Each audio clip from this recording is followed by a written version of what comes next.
अस्सलाम वालेकुम।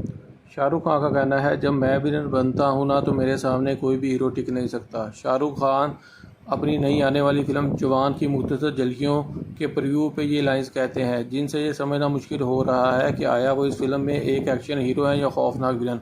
पठान के इंडिया और दुनिया भर में सुपर हिट होने के बाद ये शाहरुख की पहली फिल्म होगी जिसका इनके फैंस को बेसब्री से इंतज़ार है। जवान की कहानी क्या है और शाहरुख खान इसमें इतने अलग थलग अंदाज में क्यों नज़र आ रहे हैं, इस पर लोग सोशल मीडिया पर बातचीत कर रहे हैं। यूट्यूब पर जवान के प्रीव्यू पर पहले 12 घंटों में 3 करोड़ से ज़्यादा व्यूज़ आ चुके हैं और ट्विटर समेत सोशल मीडिया प्लेटफॉर्म पर ये मौजू ट्रेंड कर रहा है। इस एक्शन फिल्म के हिदायतकार अटली कुमार हैं, जो जनूबी इंडिया की फ़िल्म सनत में एक बड़ा नाम है, जो इस तर्ज की फ़िल्मों में मकबूल हैं। इस फिल्म को शाहरुख की अहलिया गौरी खान ने प्रोड्यूस किया है, जबकि गुरु वर्मा शरीक प्रोड्यूसर हैं।